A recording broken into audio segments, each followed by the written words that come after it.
Howdy, y'all. Welcome to another episode of CardBlitz. I'm your host, Kelly Reed, joined by my good friend, the Beast out east, Patrick Marshall. Patrick, how's it going? What's up, Keller?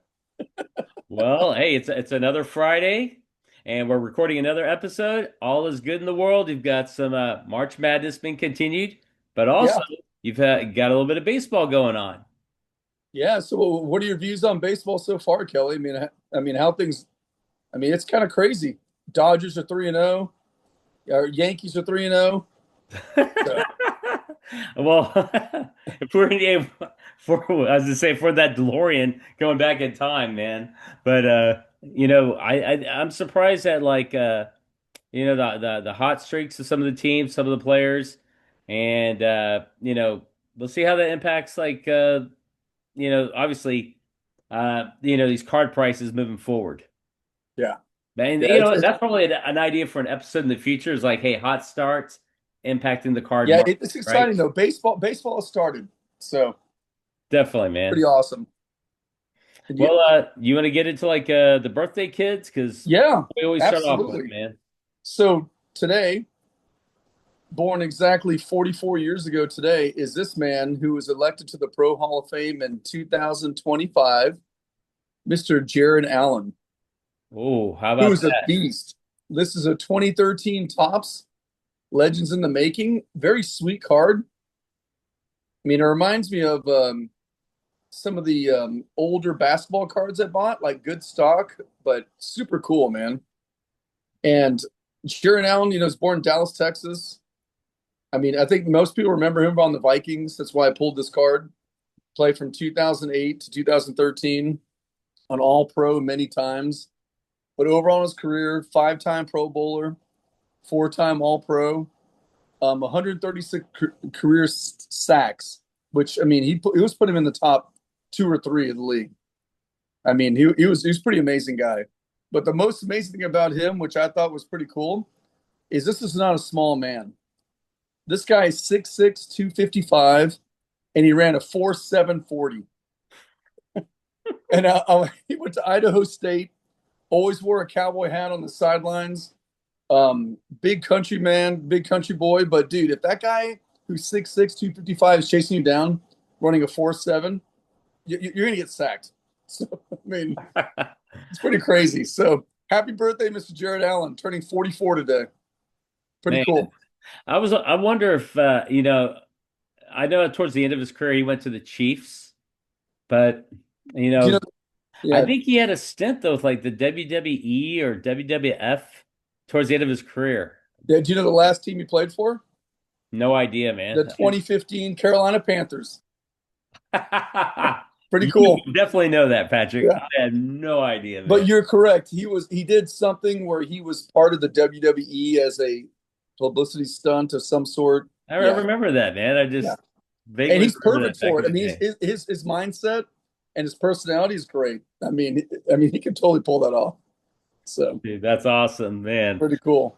Well, my birthday kid, he's uh he's turning 39 years old. Youngster. Yeah, he's the pride of Beaumont, Texas.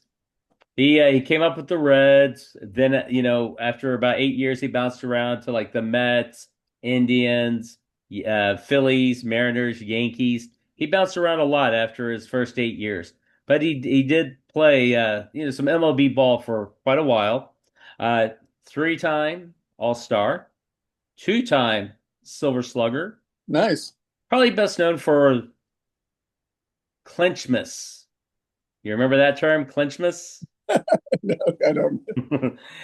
Not like the Grinch, but Clinchmas. He had a walk-off home run in the 2020 at the end of the season to take the title from the Astros, Oh, Houston, and give it to the Cincinnati Reds. oh. One Jay Bruce. I mean, he was a good player, man. I mean, it's impressive. Yeah. I mean, how many home runs did he? He like 150? No, he had 319 home runs throughout his career. What? Yeah, you look, dude's a lefty.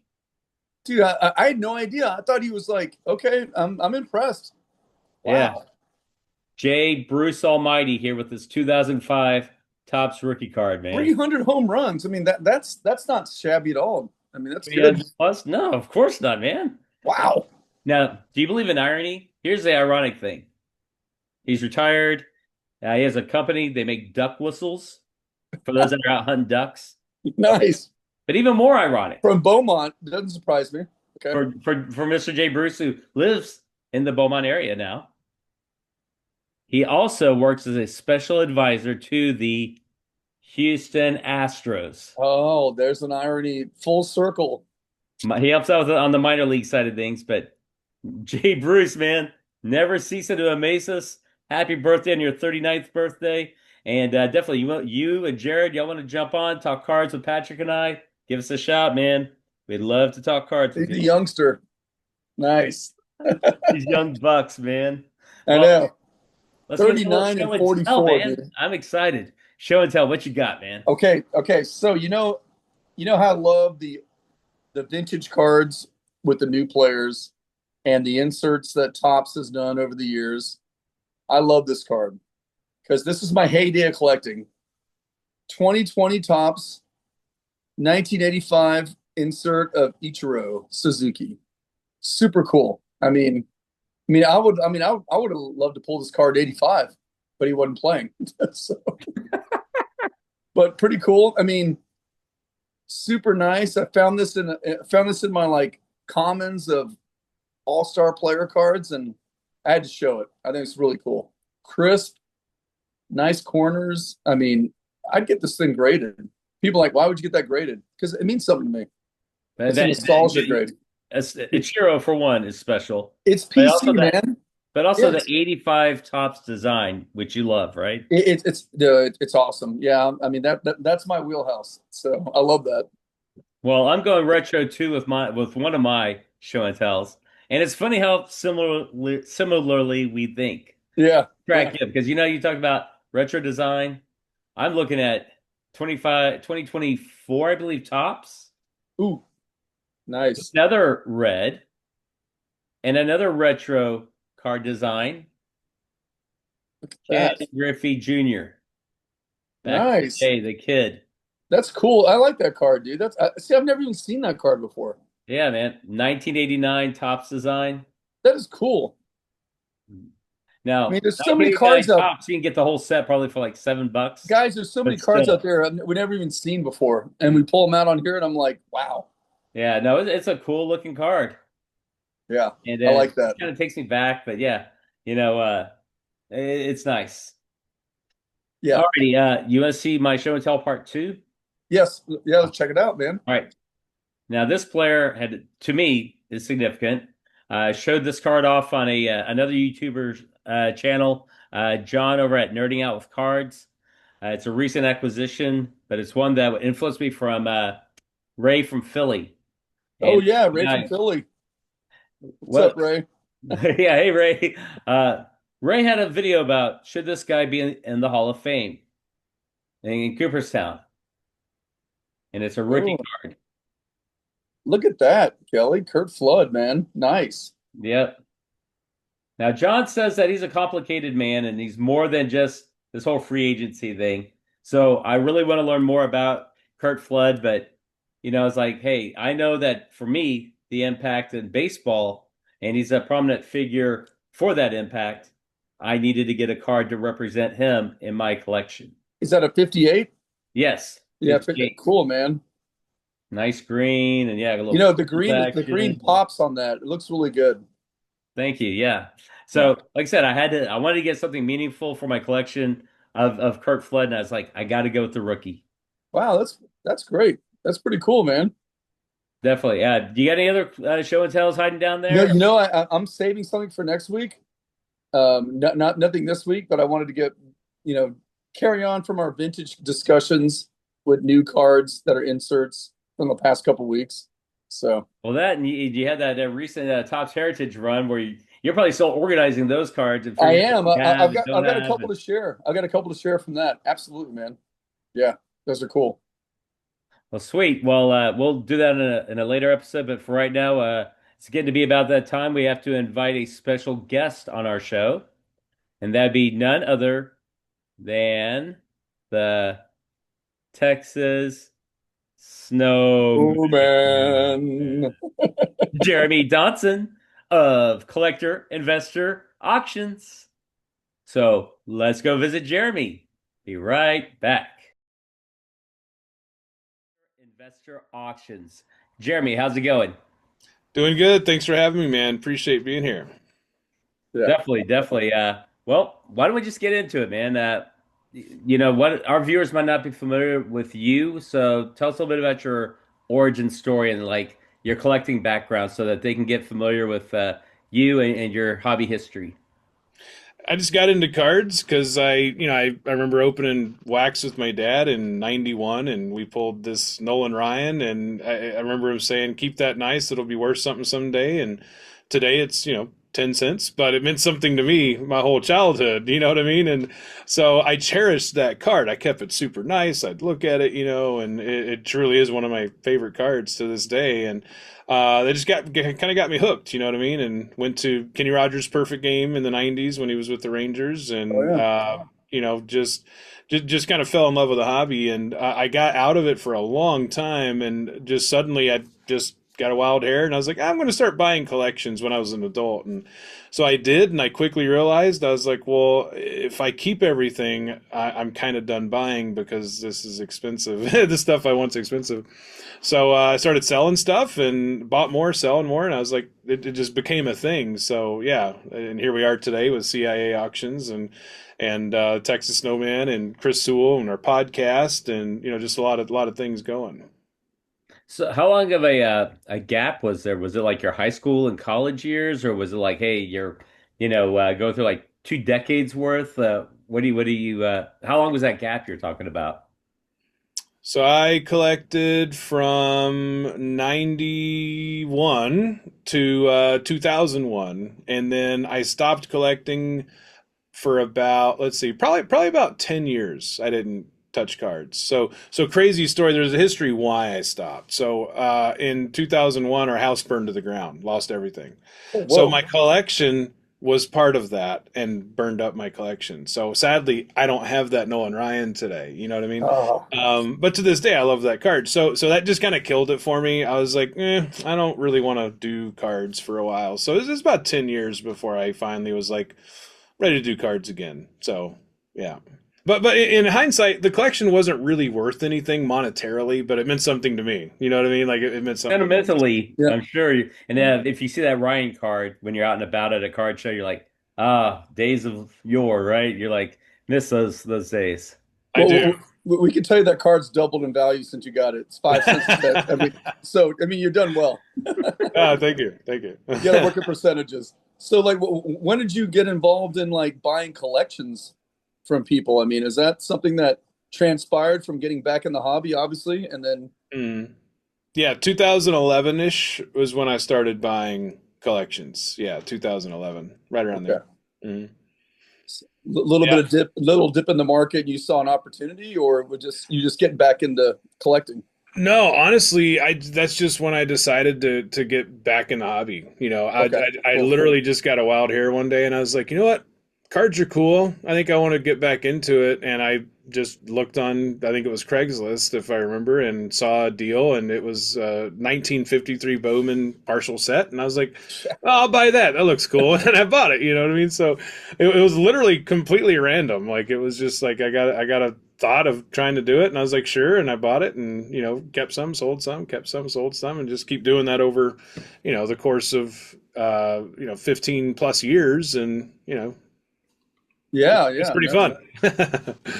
that's like an adventure. I like that. Yep, yep, And very Jeremy, fun adventure. you had mentioned, you and Chris Sewell.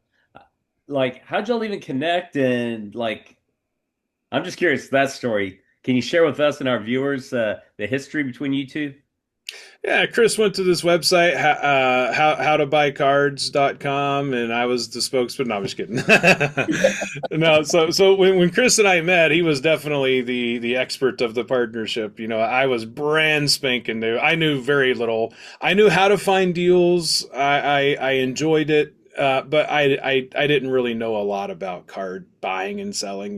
Like, a perfect example for vintage viewers is 1953 Cal Abrams card number 160 that booked at like $600, but it's really not worth anywhere near that unless it's high grade because that was high book because it's the last card in the set. Well, I didn't know that. So when I bought it, I paid a percentage of high book, which was way over what the card was worth because it was low grade. So things like that, I had no idea about. I Yeah. had no idea, so I certainly got burned a couple of times early on, but I'm a quick study and it wasn't like a horrible amount or something. It was just minor stuff. But so I met him. I put an ad on Craigslist, and he replied to it. And I was in Arizona at the time. He was in California, and so he's like, "Why would you post an ad in LA if you're in Northwest Arizona?" And I was like, "Well, because I'm in Northwest Arizona, and there's not a lot around me. Phoenix is 3 hours, Vegas is 1.5, and LA is actually only 4 hours away. So." 4 or 5. So I was like, I'm down to meet you there or halfway, or you can come here or whatever. So as we started talking more, he was like, okay, well, that makes sense. And so he ended up coming down to me, and he bought the first deal with me, and very soon after, I found another deal, a few deals, and called him and said, hey, I got some cards. So he came down again, bought that. Actually, we met in Barstow that time. And then the third one, I had a really big deal, and he came down for that. And in the middle of pricing his stuff, he's like, dude, we haven't been doing this long together. You find so much stuff. Let's just partner up. And I was like, Okay. okay. And the rest is history. From that moment, we've done hundreds of deals together, So that's how we met. It was a Craigslist ad, believe it or not. It That's seems cool. like the plot to some kind of made-for-TV movie. How we Yeah, met via That's Craigslist. right. exactly. Gonna see you guys on Netflix in like 2 years. That'd be cool, man. Yeah, Yeah. that'd be awesome. That'd be Yeah. awesome. Well, let me throw this out there because this is the elephant in the room.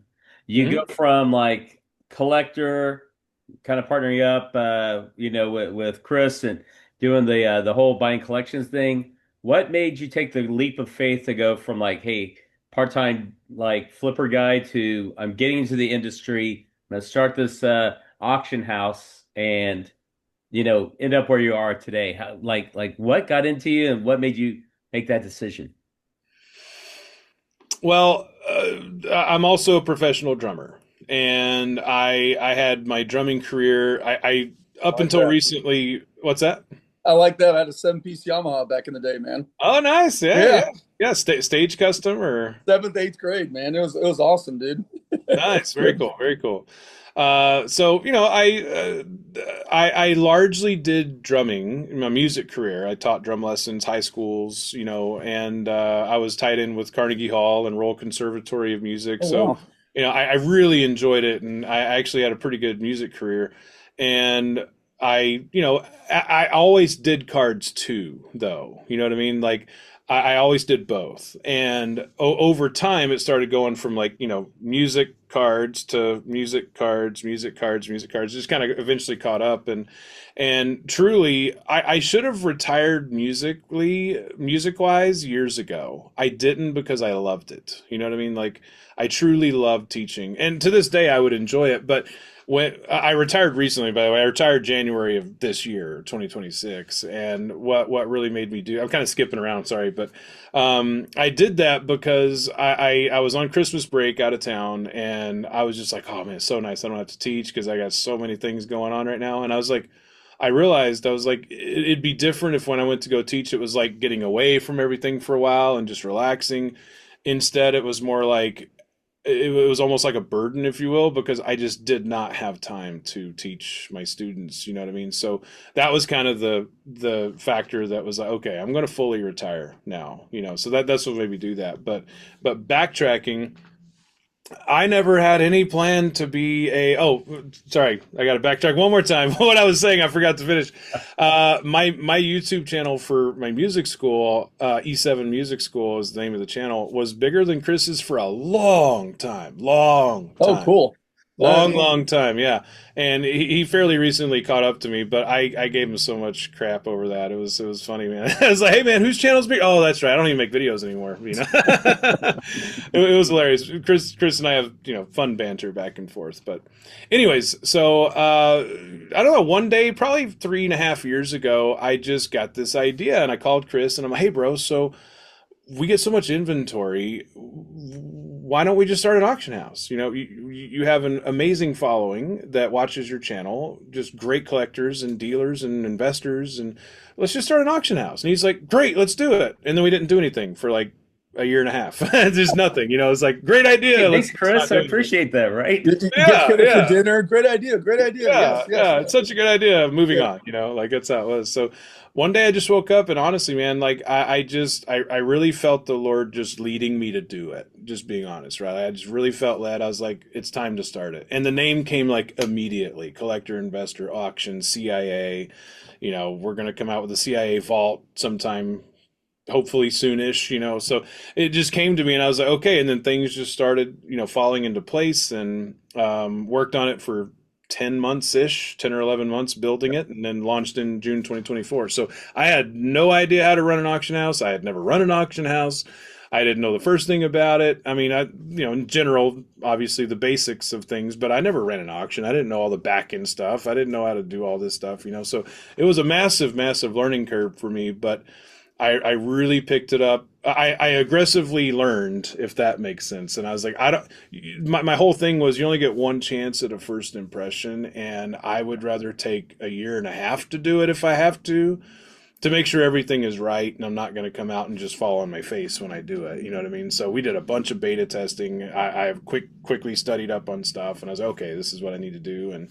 And started June 2024. So yeah, just kind of was an idea that was sparked and went with it.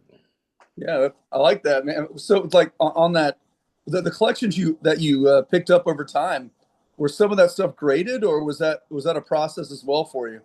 Did you go through the whole grading thing as you developed what you should do with your cards, and like, how are we gonna sell this? How are you gonna sell these and auction them off? Did you get a bunch of stuff graded over time? Yeah, I've graded tens of thousands of cards. Okay. Just tons. Yeah. Early on, I had the privilege of learning from Chris. Like, Okay. I had that luxury, if you will, of learning the ropes from Chris. So at first I found it, usually paid for it or at least half of it, and then Chris's job was to sell it. And just in vicariously watching what he did to sell stuff, because I knew what was in the collection, I'm like, oh, okay, so he makes a lot with that. No, okay, he sent this stuff to grade. No, so I learned without having to go through the pains of learning, if you will, just by watching my partner do it. And I'm like, okay, well, that makes sense. Oh, man, I would have done that wrong. Wow, I'm glad I watched him do it. So it was kind of lucky of me being able to watch him do that to really kind of teach me without having to learn from painful mistakes, if you will. So that was pretty nice, yeah. But I bought a ton of stuff raw. I bought a ton of stuff already graded. I graded a ton, all the above, yeah. Because I looked at some of your website, some of the lots you have. You have there's some nice stuff on there. Don't get me wrong. I mean, some high grades of some old cards, man. Thank you. Impressive. We got some pretty big stuff coming too. Next, in the May and June auction, there's already some really big record breaker cards for CIA that are in the pipeline. Nice. Pretty stoked, yeah. Pretty stoked. Yeah, I like that. That's good. So like, I mean, when someone goes to CIA compared to like just going to eBay to do an auction, is it buying a collection as opposed to just looking for one card, or what's the draw that you guys present besides just a standard auction house, I guess, is what you could say. I guess the best way to say it is like eBay doesn't really have a face. We do. Okay. You know what I mean? Like, a lot of our bidders and consigners first knew of Chris and the Snowman. You know what I mean? Okay. And they're like, man, I can really get behind buying from them. I feel comfortable buying from them. I feel like they're really honest dudes and they're not, messing around or doing shady stuff. and they can bid in confidence. And I've gotten tons of emails from people who are like, dude, I don't bid in auctions. I'm an old school handshake kind of guy, which I Yeah. really love that, by the way. Yep. And I just don't bid. I bid in yours because it's you and Chris, and I just Okay. love you guys. I want to support you guys. I've literally had somebody say, hey, I really don't want to sell my stuff, but I want to support you guys. Here's a consignment. I don't care what it sells for. And that was the very first auction. And I'm like, never sold a single card in the auction, man. We've got a bunch of bidders already, but I can't tell. He's like, I don't care. I want you to sell it. I'm like, man, I really appreciated that he did that, you know. So I guess that would be the big thing. Like I no matter how big CIA gets, I never want to lose that community aspect. You know what I mean? Yes. Yeah. You know, I mean, I certainly won't. Even now, I'm not able to call every single person that bids in the auction. You know, there's many hundreds of people that are actively bidding in every auction. I can't call, you know, close to 1,000 people and say, hey man, thanks for bidding. Hey man, but I can certainly do other things, like we handwrite a note and put it in everything. You know, every single person gets a handwritten note. You know, we do things like, hey, you matter to us. You're not just a number. You know, like we appreciate you. You know, and that's really important to me. So no matter how big we get, like I always want to maintain that community feeling. We're collectors too. We're Yeah. in, you know, some of the cards are as an investment, but at my heart I'm a collector, and I have the privilege to call this my career as a dealer, quote unquote, you know, and buying and selling cards all the time. So yeah, that's really important. I'd say that's the biggest difference. Yeah. I like that. That's Yeah. cool. Well, Jeremy, Uh, I was gonna say, like the first time I ever met you was at the Dallas Card Show, and this was mhm. back in May of 2023. And I mean, dude, you were like so, I guess I'd say like cordial and friendly, and I can imagine that like transferring to the CIA side of things. So I'm sure customer service is huge for you and making people feel welcome. And I was gonna ask you, like, what do you think is like one of the biggest pleasant surprises since, starting your company? Pleasant surprise is just how much trust people have that we're doing things right, you know, and I guess that would be it. I'd have to say, you know, the biggest pleasant surprise is the rapid growth that we've seen, and but we didn't try to, like, you know, rush it either. You know, we didn't try to make the baby walk too soon, you know, any kind of thing. So I would say the biggest pleasant surprise is how fast it grew, actually, would be the biggest pleasant surprise, you know, because, you know, Chris and I talked and we're like, we're not really in a hurry to grow this, you know, let's just let it grow on its own. And we did. And I had to make some pretty hasty decisions on getting more employees way sooner than I thought, you know, and quickly That's a went good from problem, though. good problem, It you know, can be, yes. yep. Quickly went from one to four, and then to five, and then six, and you know, so yeah, that's definitely the biggest pleasant surprise for And sure. you weren't running out of family members, so that's good. It was actually employees. Man, I don't have a single family member that really Uh, cares much about cards. I You know, know. my I son mean, wants Minecraft cards. That's all he cares. correct, but most of them don't, right? Yeah, yeah, yeah. And most of my other family's not even here. But yeah, right. I'm running out of close friends and family to come and Yeah. do this thing, So right? did you find did you have a concrete list of buyers already, or did that develop over time? When you got, I mean, some of the people you met over the years, did you have a kind of a core group of people? Hey, man, I've got some cool stuff coming up. I did, yeah. Okay. So just over the course of my network and developing a ton of relationships that I've made, and then, you know, Chris and his connections he had made, and his YouTube channel was instrumental in immediately getting the word out to his viewers and letting them know it's there, and many of them immediately came to the auction house, you know. So between he and I, we definitely had a core of guys that, honestly, some of them were very sad because they're like, man, does that mean you're not going to sell me piles of cards now? And I'm like, yeah, Where are probably. my deals, man?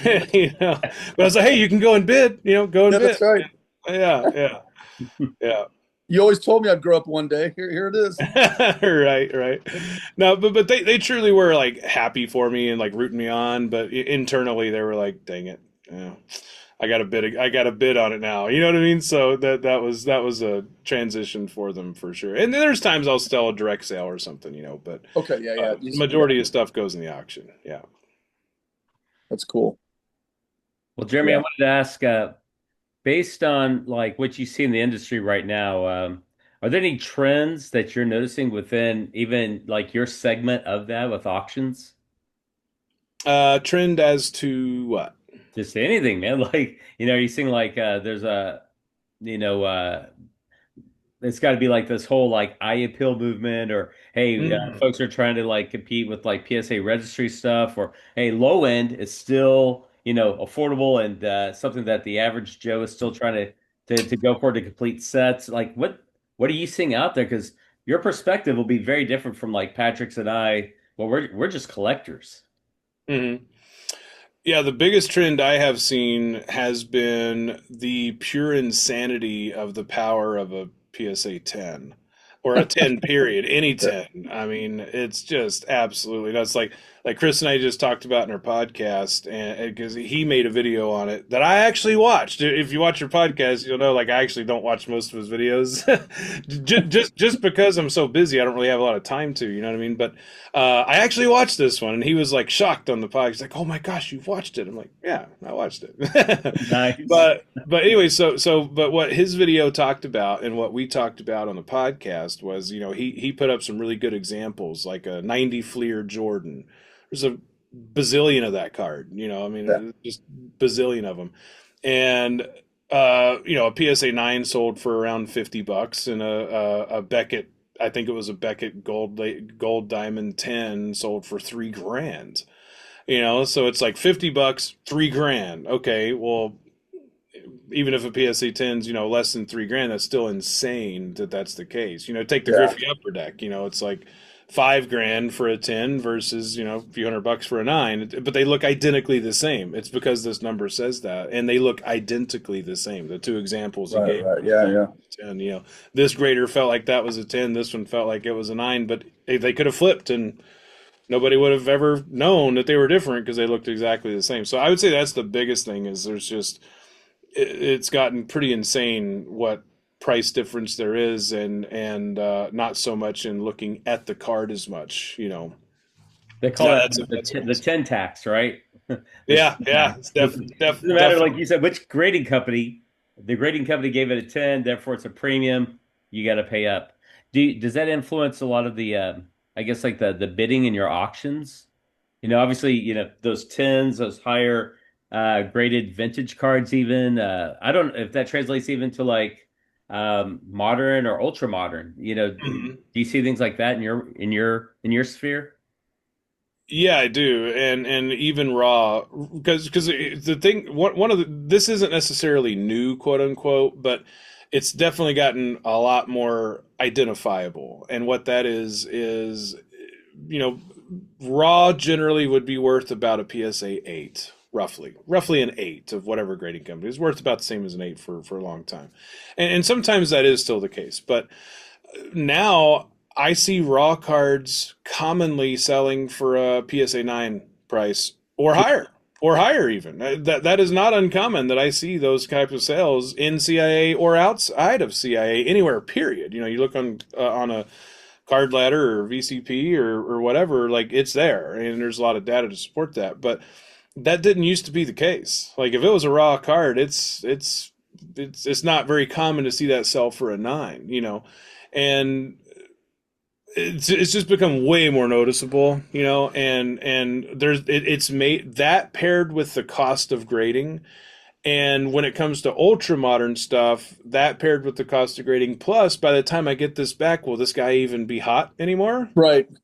Uh, maybe not. And now I've got this card that I could have sold raw for $100, and now I can't sell it in a 9 for 25. It's like, well, I mean, dude, I'm looking for a 1980 Ricky Henderson Topps rookie, and dude, you're right, man. It's like you get a nice crisp one, people want $80, like raw. hundred mm-hmm. bucks. I'm like, wait a second.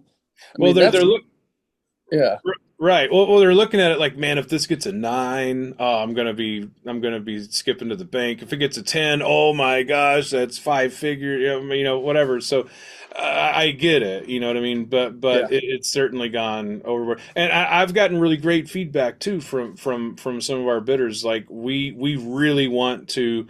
One of the main goals of Chris and I when we started this auction house was that people can buy in extreme confidence that we are going to be accurate in our conditions. If if the card has an issue or trimmed or whatever, we're going to put in all caps trimmed.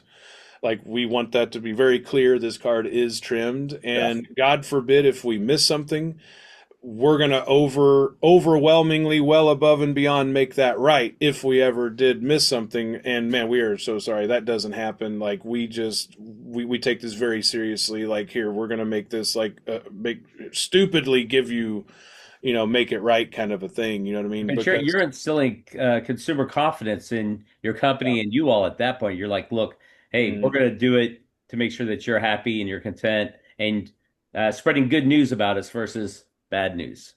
right, exactly. But more importantly is I want them to be taken care of, and I don't want them to have a bad experience. You know what I mean? So it's more than just like I don't want them to say anything bad. It's not that. It's I want them to walk away with, if anything, you're like, oh my gosh, even if something were to happen, my gosh, I can't believe they offered me this for that, whatever. So At the end of the day, it's a hobby. at the end of the day, People got to be happy. It's yeah, cool. yeah, They're yeah. buying something they believe in. Yeah, but the basis of all that is like, Chris and I really made it a point like, hey, we're going to put very accurate grades on the cards. You Yeah. know what I mean? Like we put EX to X Mint. We want it to be, if they send it in to get graded, we want it to be a 5 or a 6. You know what I mean? We don't want them to get a 4 or something.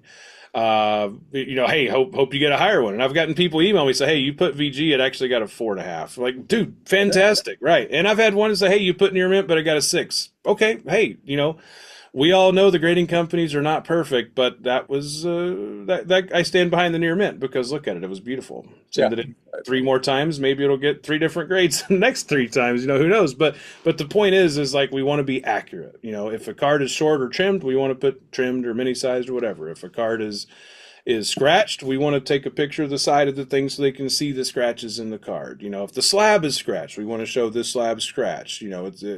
It might annoy you, so you maybe take into consideration, pay a little less for that, so you can pay the regrading fee if you want, or whatever. So those things were very important to us to clearly disclose if there is something, so that people can buy it like in confidence. Like, hey man, they said this. I actually trust that it is. Yeah. All righty. As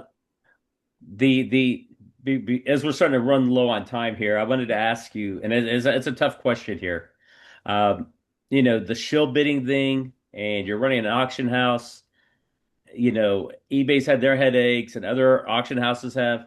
Like, what does CIA do for like integrity, auction integrity, or protecting buyers from like potential shill bidding? I know that's a question you probably get asked a lot, but Yeah. I'm curious. What do our viewers that they might want to know too? Honestly, I actually don't get asked that very often, believe it or not. I've been asked it several times, more Yeah. than once, but I don't get asked it very often actually because we make it pretty clear like Yeah. we can't stand shill bidding of any kind. Like we have it built in our system that so I guess the point is I think the masses largely know like we're probably the strictest auction house there is when it comes to shill bidding if you look at our policies in the terms and conditions. But um, we have it set up to where if you were to consign a card, Kelly, and you tried to bid on that card, the system will say, "Hey, this is your card. You can't bid on that." Like it won't let you do it. The system won't let you do it. You know what I mean? We've had very little that we've seen consigners trying to bid on their own stuff. Okay. We did have a couple instances where I'm like, hey, wait, that username seems familiar, and I looked it up, and that consigner had made a second account so they could bid on their items. So I immediately reached out to them as, hey, that you can't do that, and and he honestly had no idea that was bad, and I was like, hey, it's fine, but you'll be banned permanently if you ever do that again. so we did ban the bidding account, rolled back the prices back to what it would have been had he not bid on it, finished the auction out the right way and finished it. And he genuinely didn't know. And he was like, "Hey man, I'm really sorry about that." I was like, "Hey man, I understand. I really appreciate that. It's fine. It's just something you can't do here." And he was totally fine, after that, and never had that problem again, so. But yeah, so we're very much anti that. We have a policy where nobody who works with CIA on a contract basis, contractor basis, cannot bid in the auction ever. We don't bid in the auction, and that is just no wavering. And it's painful sometimes, man. I'll be honest with you. I'll see an awesome card that I very much want for my PC, and I'm just watching it, and I'm like, hope it goes to a good home, man. You know what I mean? Like, because I can't bid on it. I'm not going to bid Send on me it. pictures of this card one day, buddy. Yeah, right. Your new happy place, your new home. Well, Yeah. Patrick, do you have any last questions for Jeremy? I've got something that's kind of completely off the wall. It's like, so I've got to know, Texas Snowman. Hmm? Can you give me what's the background of that name that you're known as? I mean, I see the snowman on the back wall. Oh yeah. Yep. Is that something that's a historical value that our viewers need to know? I mean, something cool, little story on that. Pretty cool story. Yeah. Well, first of all, my wife actually drew that on a sketch, because I showed her the sketch that the company came up with, and I'm like, I don't know. She's like, wait, I got an idea. So she drew that, and it's exactly what she drew. Actually, they did a really good job making it. But yeah, so Chris and I were partners for about a decade, roughly, when he started his YouTube channel, and baseball card collector, investor, dealer, if you want to check it out on YouTube. But anyway, so we were partners for about a decade at the time, and somehow he didn't have a single picture of me. None. And I'm like, who are you? Like, are we friends? Like, what the heck, man? We've been close friends and partners forever. And so I gave him a hard time about it. And so he happened, at that time, it just so happened that in Arizona, we had this insane blizzard, like literally, like this insane snowstorm in Arizona. Hadn't happened since the 30s. And there was 8, 10, 11 inches of snow. I mean, it was nuts for that area. You just don't get that kind of stuff. So that was my Facebook profile at the time. So he took that picture and talked about, hey, me and my partner, Jeremy Donson, did this deal and bought this T206 or whatever, And the viewers were like, oh, look, it's the snowman, the Arizona snowman. And it totally stuck. It totally stuck. And then I moved to Texas, and then it was like, oh, it's the Texas snowman, and morphed into the Texas snowman. So nice. All right. I had to ask. Yeah. More people actually. What's that? That or what's your favorite Queensryche song? I mean, it was something like that. It would have been thrown. Yeah, throw your curveball.